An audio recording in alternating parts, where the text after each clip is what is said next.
আমার নানারা ছিলেন 4 ভাই। তাদের মধ্যে আমার নানা মেজো। নানা ছোট থেকে অসম্ভব রকমের সুন্দর ছিলেন। তারা গ্রামে বসবাস করতেন। বলে রাখা ভালো, সে সময় বিদ্যুতের কোনো সুবিধা ছিল না। জীবন ধারণের জন্য নানাদের কৃষিকাজ করতে হতো। তখন নানা ছিলেন 23 বছরের একজন যুবক। সে সময় পানির জন্য গ্রামের ভিতরে গিয়ে কূপ থেকে পানি তুলতে হতো, কেননা সে সময় পানির সুব্যবস্থা ছিল না বললেই চলে। আর নানাদের সময় স্থানীয়দের কাছে একটা ঘটনা প্রচলিত ছিল।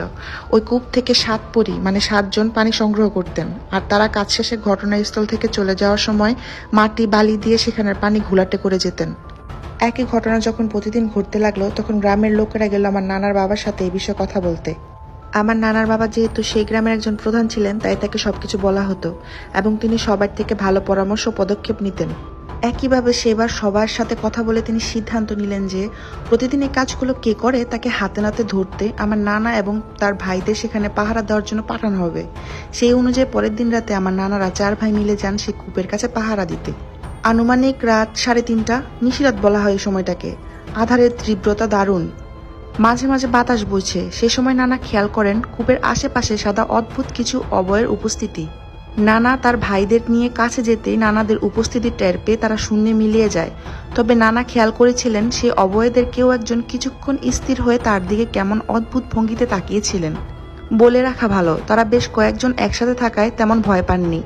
পরদিন নানাদের সবার কি ভীষণ জ্বর। 3-4 দিন পর সবাই সুস্থ হয়ে গেল। নানার কোনো উন্নতি হয় না। এভাবে কেটে যায় আরো কিছুদিন। নানার কোনো উন্নতি হচ্ছে না দেখে নানার মা ডাক্তার দেখান। তাতে খুব একটা উপকার হচ্ছে না, তাই তিনি তাদের গ্রামের একজন হুজুরকে তাদের বাড়িতে আসতে বলেন। সেই হুজুর নানাকে দেখে বলেন নানাকে এক পরীর মেয়ে পছন্দ করেছে, এবং তিনি আরো বলেন সে পরীর মেয়ে নানাকে তার সাথে তাদের দেশে নিয়ে যেতে চান এবং নানাকে বিয়ে করতে চান।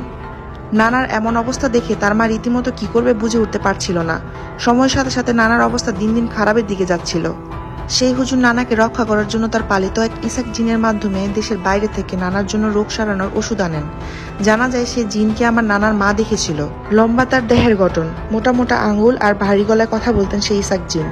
জিনটা নাকি আরবি ভাষায় কথা বলতেন, এবং তিনি এটাও বলেছিলেন নানাকে পরীর হাত থেকে রক্ষা করতে হলে তাকে যথাসম্ভব কোনো খাস বংশের ঘরের 3য় মেয়ের সঙ্গে বিবাহ দিতে হবে, তাহলে নানা জানকে সে পরী ছেড়ে দিবেন। সেই জিনের কথা অনুযায়ী নানা সুস্থ হওয়ার পর হুনহার বংশের ঘরের 3য় মেয়ের সঙ্গে বিয়ে দেওয়া হয়।